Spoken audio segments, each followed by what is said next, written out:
नमस्कार दोस्तों। तो question is assessment and collection of land revenue. तो इसमें क्वेश्चन है discuss the provision related to assessment of land revenue.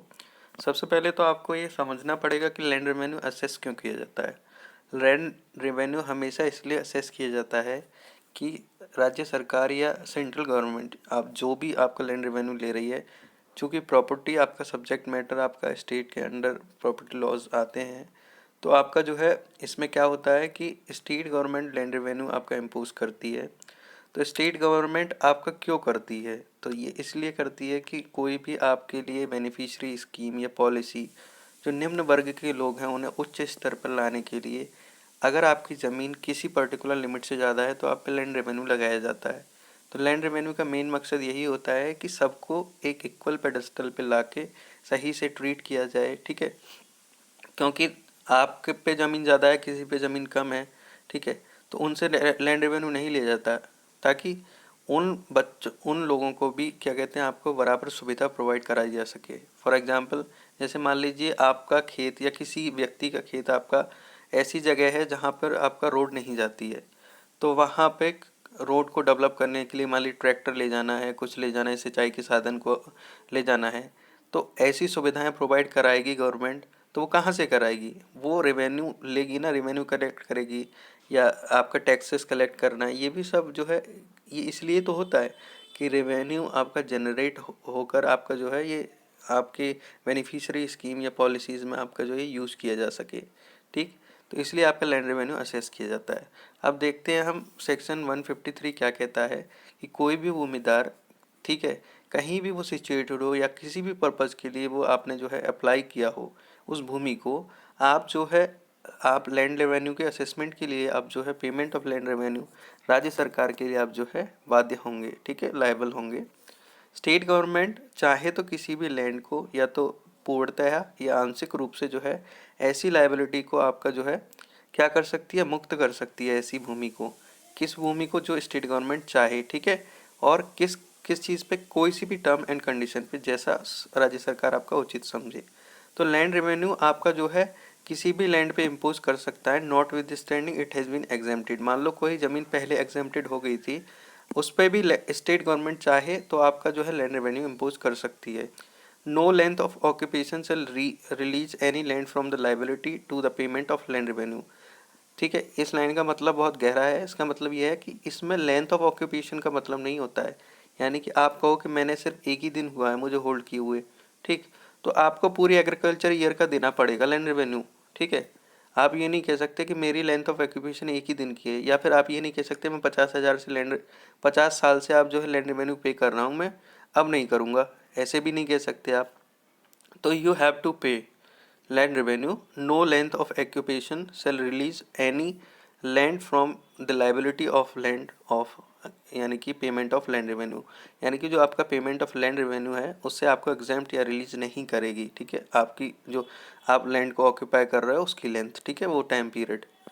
The following land shall be exempted from the payment of land revenue. जो निम्नतः जो ज़मीन दी गई हैं इनको जो है लैंड रेवेन्यू से आपका एग्जेम्प्ट किया गया है या मुक्त किया गया है या इन पर इम्पोज नहीं किया जा सकता लैंड रेवेन्यू। तो कौन कौन सी भूमि है, land occupied by building other than improvement, ठीक है, कोई भी एग्रीकल्चर बिल्डिंग है, ये पॉइंट समझिए आप, कोई भी एग्रीकल्चर लैंड है उस पर आपने कोई भी इम्प्रूवमेंट रिलेटेड टू एग्रीकल्चर बनाया है, जैसे मान लीजिए आपने ट्यूबवेल उस पर लगा दिया या आपने कोई ऐसी चीज़ लगा दी, पगडंडी आपने लगा दी या फिर जो है बीच में मेड बना दी, वो भी पत्थर की बना दी, ठीक है, तो वो जो चीज़ होती है वो आपने इम्प्रूवमेंट किया उस लैंड पर, तो वो जो इम्प्रूवमेंट हो रहा है, ठीक है, वो तो आपका एग्रीकल्चर में आएगा। लेकिन उसके अलावा आपने कोई इमारत खड़ी कर दी, मान लीजिए रेसिडेंशियल बिल्डिंग खड़ी कर दी, तो उस जो रेसिडेंशियल बिल्डिंग जहाँ खड़ी हुई है उस लैंड पे आपका लैंड रेवेन्यू नहीं लगेगा। And graveyard and cremation ground, graveyard यानी कब्रिस्तान या शमशान घाट पे भी आपका जो है लैंड रेवेन्यू नहीं लगेगा। अब लैंड रेवेन्यू किसके द्वारा पेबल है, अब लैंड रेवेन्यू भूमिदार भी पेबल कर सकता है, और क्या कहते हैं भूमिदार पेबल करेगा तो किस नेचर में करेगा, वो 3 कंडीशंस होती हैं आपकी, ठीक है, यानी कि और असामी करता है तो असामी रेंट पे करता है, ना कि आपका लैंड रेवेन्यू, ठीक है। तो ये आपके ध्यान में रखने योग्य बात है, क्योंकि असामी करेगा तो आपका रेंट पे करेगा, गवर्नमेंट लेसी करेगा तो रेंट पे करेगा, ठीक है, और लैंड रेवेन्यू भूमिदर पे करेगा। तो भूमिधर एक पर्सन जो है जो इस कोड से आने से पहले आपका जो है भूमिधर था, ठीक है। अब तो इस कोड के आने के बाद भी वो सेम पे करेगा, क्योंकि इस कोड से पहले वो पे कर रहा था, तो इस कोड के आने के बाद भी वो सेम लैंड रेवेन्यू पे करेगा, ठीक है। और वही लैंड रेवेन्यू पे करेगा जो इस कोड से आने से पहले एग्रीकल्चर ईयर में वो पे करता था। दूसरी कंडीशन है, अगर कोई व्यक्ति, नया व्यक्ति लैंड को एक्वायर करता है after the commencement of code, ठीक है, तो वो वही करेगा लैंड रेवेन्यू पे जो उसके एक्विजिशन से पहले लैंड रेवेन्यू पे किया जाता था। यानी कि अगर कोई व्यक्ति इस कोड की यानी 2006 की कमेंसमेंट के बाद आपका आता है और लैंड एक्वायर करता है, तो वो वही लैंड रेवेन्यू पे करेगा जो पहले उस लैंड पे जो है आपका लैंड रेवेन्यू पे किया जाता था। अब मान लीजिए तीसरी कंडीशन ये आती है, कोई भी भूमिदार जो है आपका, कोई भी पर्सन जो आपका after commencement of the act आपका लैंड एक्वायर कर रहा है, लेकिन उस भूमि पे लैंड रेवेन्यू पे नहीं किया जाता था। अब क्या होगा, क्या अब उस भूमि पे लैंड रेवेन्यू पे नहीं किया जाएगा? यही क्वेश्चन को आपका डिसाइड करता है एसटीओ कि वेदर इस भूमि पे आपका लैंड रेवेन्यू पे किया जाएगा या नहीं किया जाएगा, ठीक है। तो ये तीन कंडीशन होगी। अब ये तीन कंडीशन किस में दे रखी हैं? ये सेक्शन 154 में दे रखी हैं, वो मैं आपको इंग्लिश में पढ़ के सुना देता हूँ। तो सेक्शन 154 प्रोवाइड कराता है, every person who held any land as a bhumidhar from before the date of commencement of this code shall pay and continue to pay to the state government the same amount of land revenue which he was liable to pay in respect of such land for the agriculture year preceding the year in which this code comes into force। यानी कि वो साल जो आपका act कम force में आया था उससे पहले जो पे करता था वही पे करेगा, ठीक है। एंड सेकेंड पॉइंट है आपका, प्रत्येक व्यक्ति यानी every person who after such commitment acquires bhumidhari rights in any land, ठीक है। कोई भी पर्सन जो कमेंसमेंट ऑफ द कोड के बाद एक्वायर करता है भूमिदारी राइट्स किसी भी लैंड में, ठीक है, तो वो क्या करेगा, स्टेट गवर्नमेंट को पे करेगा the same amount of land revenue which was payable in respect of such land immediately before the date of such acquisition, ठीक है। इस एक्विजिशन से पहले जो पे किया जाता था वही लैंड रेवेन्यू वो पे करेगा। नेक्स्ट है आपका, every person who after such commitment, प्रत्येक व्यक्ति इस मतलब एक्ट के कमेंसमेंट के बाद या कोड के कमेंसमेंट के बाद भूमिदारी राइट आपका एक्वायर करता है किसी भी भूमि में, ठीक है, जहां लैंड रेवेन्यू आपका पेबल नहीं था, ठीक, इस मतलब कोड से आने से पहले या इस एक्विजिशन से पहले, तो वो लैंड रेवेन्यू पे करेगा। कैसे पे करेगा?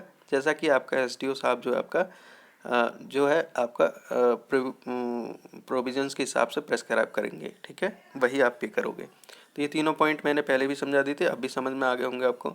अब exemption of land revenue in certain cases, दो केसेस इसमें दे रखे हैं जिन केसेस में आपका लैंड रेवेन्यू आपका एग्जाम किया जाता है। मैंने बोला था कोई छोटे भूमिदार होते हैं, ठीक है, मान लीजिए कोई छोटे भूमिदार इन द सेंस इसमें लिमिट दे रखी है 1.26 हेक्टेयर से कम किसी के पास ज़मीन है, ठीक है, या कोई भी फैमिली ज़मीन है जो कि 1.26 हेक्टेयर से कम है, तो उस भूमि पर आपका लैंड रेवेन्यू पे नहीं किया जाएगा।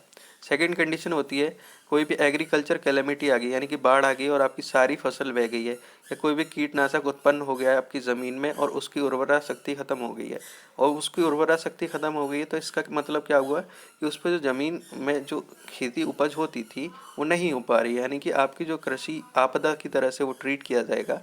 तो उस ईयर के लिए, उस पर्टिकुलर पीरियड के लिए आपका जो लैंड रेवेन्यू पे किया जाता था उसको रेमिट कर लिया जाएगा, या उस पीरियड के लिए पर्टिकुलर लैंड रेवेन्यू को सस्पेंड कर दिया जाएगा, यानी कि उस टाइम पीरियड के लिए उसको लैंड रेवेन्यू को सस्पेंड कर दिया जाएगा। तो ये जो सस्पेंशन, ये जो रेमिशन का टाइम पीरियड है, इसका मतलब क्या होता है? इसका मतलब ये होता है कि भैया आपके पास कृषि आपदा है तो आप कहाँ से लाओगे पैसा? जब आपके पास पैसा ही नहीं है तो आप रेवेन्यू कैसे पे करोगे? इस वजह से सरकार जो कहती है कि आपको जो है कम लैंड रेवेन्यू पे कर दो। मान लो आपका कम उपज हो रही है तो आप कम पे कर दीजिए, आपका कम जो है प्रोड्यूस हो रहा है तो आप कम पे कर दीजिए। अगर आपका जो है उपज ज़्यादा है या अधिक है तो उसी रेशियो में आप पे कर दीजिए, या फिर आपका बिल्कुल ही नहीं हो रहा है तो उस पीरियड के लिए आपका सस्पेंड हो जाता है, उस पीरियड के लिए आप मत पे कीजिए, ठीक है। तो ये आपका ये 157 में आपका बोलता है, ठीक। तो अब मैं इंग्लिश में पढ़ के सुना देता हूँ ये क्या बोलता है। 157 प्रोवाइड्स फॉर रेमिशन और suspension of land revenue on the occurrence of agriculture calamity. It says that the state government may, on the occurrence of an agriculture calamity affecting the crops of any village or part of a village, remit or suspend for any period the whole or any part of the land revenue of any holding affected by such calamity। तो मतलब वो मान लो कोई भी crop आपकी affect हो रही है, कोई भी पार्ट ऑफ विलेज उससे अफेक्ट हो रहा है उस चीज़ से, तो आप चाहें तो लैंड रेवेन्यू को रेमिट कर सकते हैं, सस्पेंड कर सकते हैं, या तो पूरा लैंड रेवेन्यू को रेमिट कर सकते हैं, या आंशिक रूप से लैंड रेवेन्यू को आप जो है वो कर सकते हैं, रेमिट कर सकते हैं। ठीक है, कोई किसी भी होल्डिंग में जो कि आपका उस कैलेमिटी के द्वारा अफेक्ट हो रही है। ठीक है, तो ये आपका यहाँ से क्वेश्चन आपका ख़त्म होता है। नेक्स्ट क्वेश्चन आपका स्टार्ट होता है, discuss the power of state government to remit rent and consequences of such रेमिशन।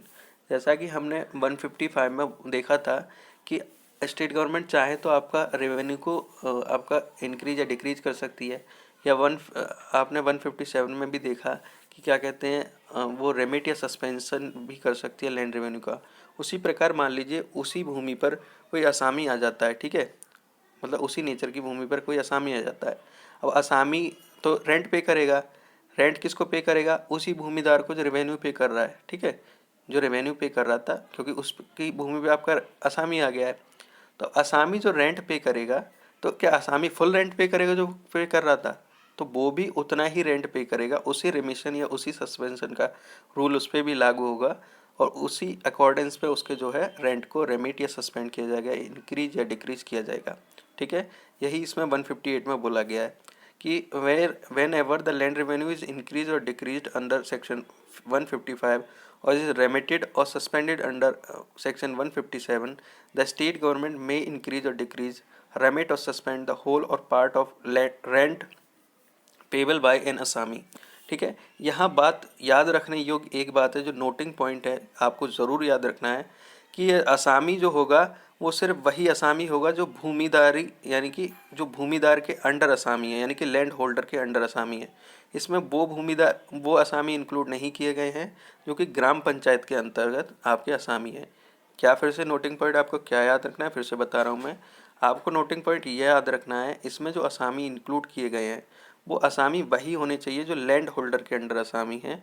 इसमें वो असामी इंक्लूड नहीं किए गए हैं जो ग्राम पंचायत के अंतर्गत आपके असामी हैं। ठीक है, अब consequences of suspension of rent. देखिए सबसे पहले कॉन्सिक्वेंस क्या होता है, आप रेंट पे नहीं कर रहे हो। ठीक है, तो आप पे कोई रिकवरी ऑफ रेंट के लिए आप एप्लीकेशन दायर करता है कोई आपके खिलाफ, या कोई भी आपका जो है सूट दायर करना चाह रहा है रिकवरी ऑफ रेंट के लिए, तो उस पीरियड के लिए आपका सस्पेंड हो गया, तो उस पीरियड के लिए तो वो कर नहीं सकता सूट और एप्लीकेशन।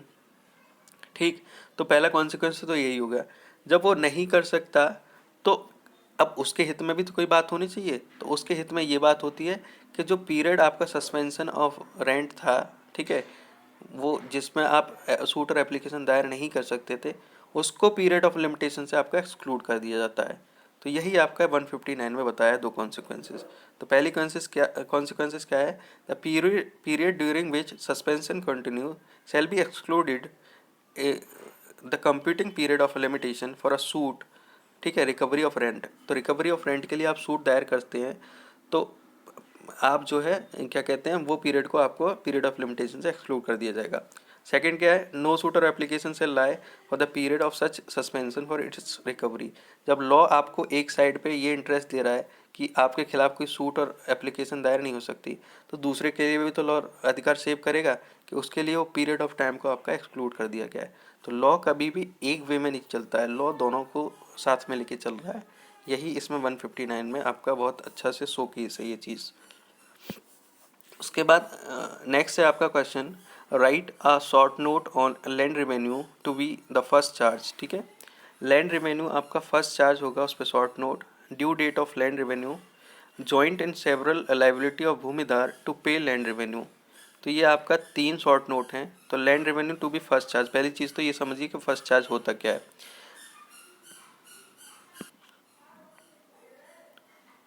ठीक, तो आपका land revenue to be first charge आपको समझना पड़ेगा। देखिए फर्स्ट चार्ज क्या होता है, किसी भी भूमि पर फर्स्ट चार्ज का मतलब क्या होता है।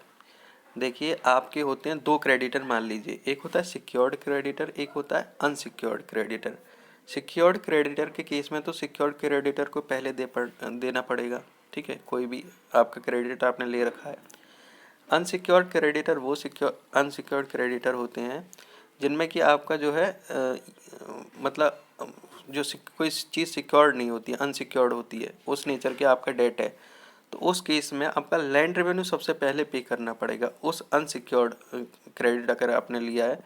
तो मान लीजिए कई सारे क्रेडिटर हैं, तो सबसे पहले आपको लैंड रेवेन्यू पे करना पड़ेगा। यही चीज़ इसमें बताई गई है कि 163 provides that land revenue to be the first charge. Land revenue जो होगा आपका वो पहला चार्ज होगा। It says that land revenue assessed on any holding shall be the first charge on such holding and also on trees building standing thereon or the rent profit or produce thereof। ठीक है, तो कोई भी आपका जो है tree या building खड़ी है या कोई भी रेंट प्रॉफिट या प्रोड्यूस है, तो उस पे आपका जो है उस होल्डिंग पे आपका लैंड रेवेन्यू जो होगा वो फर्स्ट चार्ज होगा। और claim of state government in respect of any other sum, ठीक है, recoverable as areas of land revenue shall have priority over all unsecured claims on any land against the landholder। तो जो भी आपका state government के claim हैं, ठीक है, किसी भी अदर सम जो कि रिकवरेबल है आपकी एरियाज ऑफ लैंड रेवेन्यू में, तो उसमें क्या होगा, क्लेम किसको प्रायोरिटी होगी, जो ऑल अनसिक्योर्ड क्लेम्स हैं उसमें स्टेट गवर्नमेंट के लैंड रेवेन्यू को पहली प्रायोरिटी दी जाएगी। ये मैं पहले ही बता चुका हूँ। अगर आपके अनसिक्योर्ड डेट्स हैं तो सबसे पहला आपको जो है स्टेट गवर्नमेंट को आपको जो है सबसे पहले लैंड रेवेन्यू पे करना पड़ेगा। अगर आप अनसिक्योर्ड क्रेडिटर हैं, आपके कई सारे अनसिक्योर्ड क्रेडिटर, तो आपको सबसे पहले स्टेट गवर्नमेंट को पे करना पड़ेगा। यही पॉइंट बस दिमाग में रहेगा। तो आपको मैंने रिपीट इसलिए किया क्योंकि ये पॉइंट आपके दिमाग में रहना चाहिए कि 163 आपका प्रोवाइड क्या कराता है। उसके बाद आपका नेक्स्ट है आपका due date of land revenue. Land revenue की ड्यू डेट क्या होती है? देखिए, ड्यू डेट वही डेट होती है जब आपकी जो है किसी भी एग्रीकल्चर ईयर में, ठीक है, जैसे मान लीजिए 1 अप्रैल से आपका एग्रीकल्चर ईयर शुरू होती है, तो फर्स्ट एग्रीकल्चर ईयर से आपका लैंड रेवेन्यू ड्यू होना स्टार्ट हो जाता है, ठीक है। और वो उस टाइम पे या उस इंस्टॉलमेंट में पे करना पड़ेगा। जैसा भी जिस पर्सन को बताया गया उसको पे कीजिए, या जैसा प्लेस आपका रिक्वायर्ड है कि वहाँ जाके पे कीजिए, या जिस मैनर में पे करना आपका प्रेस करा हुआ है उसी मैनर में आपको पे करना पड़ेगा। उसी डेट से आपका ड्यू माना जाएगा। ये आपका 165 में आपका दे रखा है, ठीक। उसके बाद आपका थर्ड है joint and several liability of bhumidar to pay land revenue, ठीक।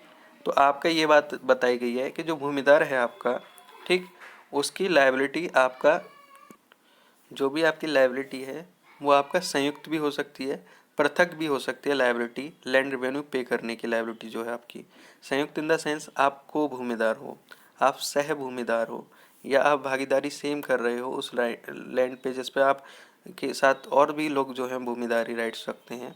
तो उसमें आपकी जो है लाइबिलिटी लैंड रेवेन्यू की वो आपका क्या होगी, वो सेवरली भी हो सकती है, पृथक रूप से भी हो सकती है आपकी, और जॉइंटली भी हो सकती है, यानी संयुक्त रूप से भी हो सकती है। आप चाहें तो मिलके पे कर दीजिए, आप चाहें तो अलग अलग पे कर दीजिए, ठीक है।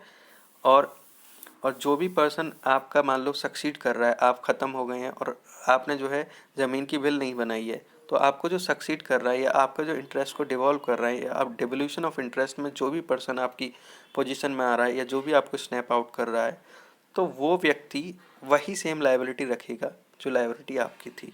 तो ये इसी में यही बताया गया है। तो क्या कहा गया है कि all co bhumidhar of any holding shall be jointly and severally liable to the state government for the payment of land revenue for the time being assessed thereon, and all persons succeeding whether by devolution or otherwise to the interest of such bhumidar shall be liable for the all areas of land revenue due in respect of such land, ठीक है। तो वो आपका जो है आपकी liability आपका बनी रहेगी। अब नेक्स्ट क्वेश्चन है आपका state in brief various processes involve in recovery of arrears of land revenue. तो आपको ब्रीफ में बताना है, क्या बताना है ब्रीफ में, कि वेरियस प्रोसेसेस क्या क्या आपकी प्रोसेसेस होती हैं जब आप एरियर्स ऑफ लैंड रेवेन्यू आप जो है रिकवर करते हो, ठीक है। तो कोई भी पहले तो ये आप प्रोसेस समझिए। कोई भी अथॉरिटी मान लीजिए आपसे जो है लैंड रेवेन्यू लेना चाह रही है, तो लैंड रेवेन्यू लेना चाह रही है तो सबसे पहले क्या करेगी, मान लीजिए कोई लैंड रेवेन्यू ड्यू हो गया आप पे, तो सबसे पहले ये कहेगी, कोई भी अथॉरिटी होगी, सबसे पहले तो आपको इंटीमेशन लेटर भेजेगी कि आपका लैंड रेवेन्यू भैया फलाने दिन से आपका ड्यू है, आप हमें लैंड रेवेन्यू पे कर दीजिए, ठीक। आप जाएंगे, आपको अपॉर्चुनिटी शो कॉज करनी पड़ेगी कि आप क्यों नहीं दे रहे थे, ठीक है। तो वो चीज़ आपकी होगी। अब रेट ऑफ डिमांड के बाद जब आपने मतलब जो आपने से डिमांड मांगी गई है, उस जो इंटीमेशन लेटर दिया गया है उसको इसमें रेट ऑफ डिमांड बोला गया है, ठीक है। तो जब आप रेट ऑफ डिमांड आप को हो जाती है और आप उसके बाद भी आप पे नहीं करते हो, ठीक है। जब आप मान लो कोई भी उस इंटीमेशन लेटर में आपको कोई पीरियड दिया है, मान लो 15 दिन दे रखे हैं और 15 दिन में जाके भी आप पे नहीं करते हो, तो उस केस में आपके पास क्या होगा, क्या क्या प्रोसेसेस होंगी। तो उस केस में प्रोसेसेस ये हैं, आपको गिरफ्तार किया जा सकता है, आपको जो है प्रॉपर्टी जो है आपकी अटैच की जा सकती है, उसकी सेल की जा सकती है, आपका कोई भी बैंक अकाउंट आपका अटैच किया जा सकता है, या कोई भी लैंड जिस पे आपका एरियस ड्यू है वो अटैच की जा सकती है, सेल की जा सकती है, ठीक है। या कोई भी आपकी इमूवेबल प्रॉपर्टी को भी सेल किया जा सकता है, ठीक है। या कोई भी आपकी प्रॉपर्टी पे रिसीवर अपॉइंट कर दिया जाएगा और आपसे जो है वो ज़मीन ले ली जाएगी कि आप जो है हट जाइए, और रिसीवर के अंडर उसको कमिट कर दिया जाएगा। तो ऐसे भी आपसे कर किया जा सकता है, ठीक। या फिर आपको अरेस्ट करने के बाद ज़मीन को बेच दिया जाएगा। तो एक साथ दो प्रोसेस भी साइमल्टेनियसली आपका जो है इशू हो सकती हैं, ठीक। तो ये तो आपका बेसिक हो गया। अब देखते हैं, इसको पढ़ते हैं क्या है। 169 प्रोवाइड कराता है कि as soon as arrear of land revenue has become due, जैसे ही आपका land revenue arrears of land revenue due हो गया है, अ रेट ऑफ डिमांड में बी सूड बाय तहसीलदार। तो तहसीलदार इसमें अथॉरिटी हैं जो कि आपका रेट ऑफ डिमांड आपका इशू करती है।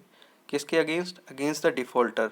किसके अगेंस्ट? डिफ़ॉल्टर के अगेंस्ट, ठीक है। क्या कहती हैं उससे? रेट ऑफ डिमांड में क्या बोला जाता है कि उनको बुलाया जाता है, calling upon him to appear, उनको प्रस्तुत कराने के लिए बुलाया जाता है, and to pay the amount within a time to be specified, ठीक है।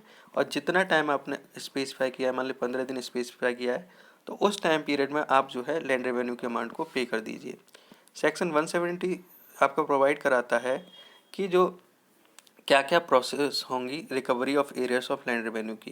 तो ये कहता है कि जो एरियर ऑफ लैंड रेवेन्यू जो कि आपका अनपेड रिमेन है, ठीक है, जो कि आपका रेट ऑफ डिमांड में टाइम आपका स्पेसिफाई है, उस टाइम पे आपका जो है अनपेड है, तो उसमें क्या होगा, वो कुछ प्रोसेसेस जो दे रखी हैं उसके हिसाब से आपका जो है रिकवर किया जा सकता है। Number A, by arrest and detention of the defaulter, ठीक है। तो जो भी आपका डिफ़ॉल्टर है उसके अरेस्ट एंड डिटेंशन के बाद, ठीक है।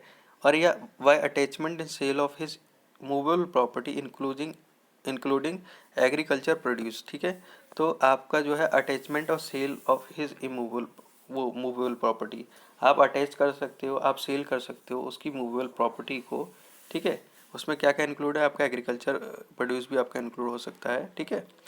और by attachment of any bank account और लॉकर ऑफ द डिफ़ॉल्टर, तो उसके बैंक अकाउंट का या लॉकर का जो है लॉकर को अटैच कर सकते हैं। By attachment of land revenue in which areas are due, जो आपकी लैंड है जिस पे एरियाज ड्यू हैं उसको अटैच कर सकते हैं। बाय लीज और sale of the land in respect of the area is due, तो उस ज़मीन पे जिस पे एरियाज ड्यू हैं उसकी लीज कर सकते हैं या उसको सेल आउट कर सकते हैं। या by attachment and sale of other immovable property of the defaulter, या जो डिफ़ॉल्टर की कोई दूसरी जो है आपका अचल भूमि है यानी कि इमूवेबल प्रॉपर्टी है, उसको आप अटैचमेंट या सेल कर सकते हैं। लास्ट है आपका by appointing a receiver of any property movable और इमूवेबल ऑफ द डिफ़ॉल्टर। तो आपकी जो डिफ़ॉल्टर की जो मूवेबल यानी कि चल संपत्ति या अचल संपत्ति दोनों में से किसी भी संपत्ति पर आपका रिसीवर को आप अपॉइंट कर सकते हो। अब रिसीवर क्या होता है? रिसीवर एक एजेंट होता है, मतलब सरकारी एजेंट होता है, जो कि क्या कहते हैं आपकी ज़मीन पे कोई भी चीज़ आपकी ज़मीन के नेचर को बचाए रखने के लिए कि डेंजर ऑफ बीइंग वेस्टेड है या कुछ भी है, या आप जो है उस ज़मीन को बेच सकते हो, ठीक है। तो उस चीज़ को, उस नेचर को बचाने के लिए, जिससे कि आपकी लायबिलिटी बनी रहे और आप जो है उस लायबिलिटी को डिस्पोज ऑफ कर दें, इस वजह से रिसीवर अपॉइंट किया जाता है कि आपकी लायबिलिटी को पूरा जो है डिस्पोज ऑफ कराने के लिए और उस ज़मीन के नेचर को बचाए रखने के लिए आपका रिसीवर अपॉइंट किया जाता है, जो कि एक एजेंट होता है आपका गवर्नमेंट का। और आप जो है इसमें एक और नोटिंग पॉइंट जो मैंने पहले भी बता चुका हूँ, आप चाहें तो एक प्रोसेस के बाद दूसरी प्रोसेस भी आप लगा सकते हैं, यानी कि आप जो है पहले अरेस्ट करेंगे, उसके बाद जो है उसको जो है ज़मीन को आप सेल आउट भी कर सकते हैं। तो एक या दो प्रोसेस साइमल्टेनियसली इसमें जो है इशू हो सकती हैं, सर्व हो सकती हैं, ठीक है। अब नेक्स्ट क्वेश्चन आपका देखते हैं। तो नेक्स्ट क्वेश्चन है आपका, explain writ of demand, appointment of receiver, certificate of sale. तीन चीज़ें हैं आपका।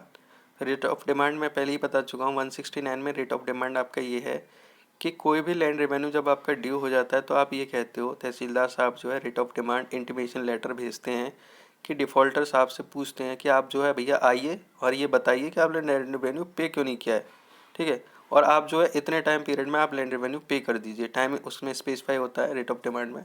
तो important of writ of demand यही होती है कि आपके रेट ऑफ डिमांड जब तक आपने इशू नहीं किया है, आप एरियर्स ऑफ रेवेन्यू के लिए जो प्रोसेस है, जैसे मान लीजिए किसी को गिरफ्तार करना है या किसी की प्रॉपर्टी को सेल करना है, तब तक नहीं कर सकते आप ये प्रोसेस इशू, या तब तक ये प्रोसेस को आप नहीं अप्लाई कर सकते जब तक आपने रेट ऑफ डिमांड अप्लाई नहीं किया है।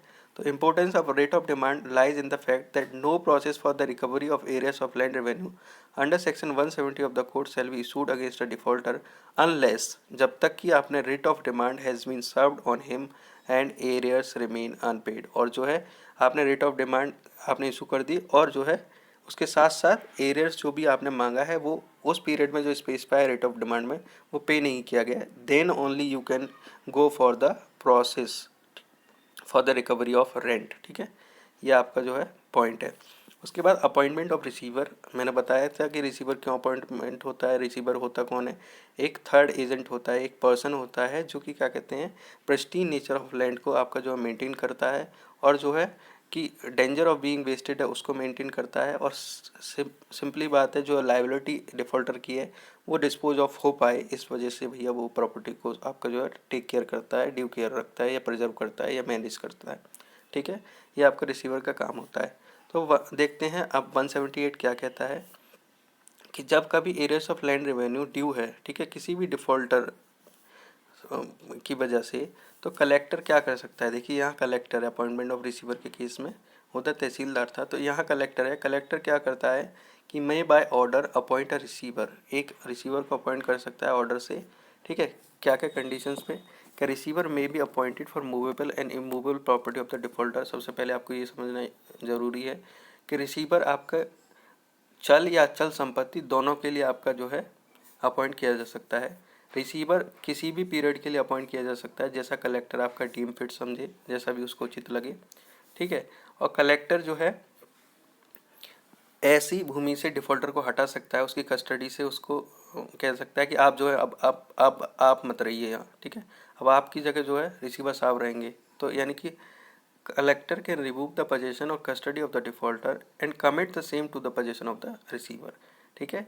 उनको रिमूव कर सकता है डिफॉल्टर साहब को पोजीशन से, और जो है आपका रिसीवर को उस पोजीशन पे कमिट कर सकता है। चौथा पॉइंट है आपका कलेक्टर टाइम टू टाइम यानी कि समय दर समय वो जो है अपॉइंटमेंट ऑफ रिसीवर की ड्यूरेशन को आपका एक्सटेंड कर सकता है, बढ़ा सकता है, ठीक है।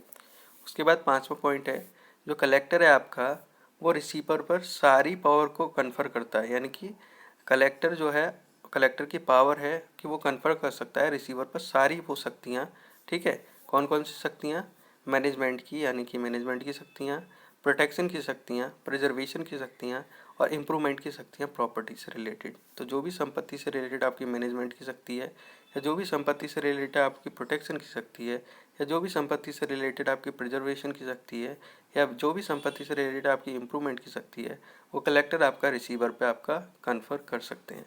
छठा पॉइंट है आपका कलेक्टर कन्फर कर सकता है रिसीवर पर वो सारी शक्तियाँ जो आपका जो है सूट और को ब्रिंग करने या डिफेंड करने के लिए आपका जो है या फिर रियलाइजेशन ऑफ सच प्रॉपर्टी के लिए आपका जो है ज़रूरी है, वो सारी चीज़ें आपका जो है कलेक्टर कर सकता है।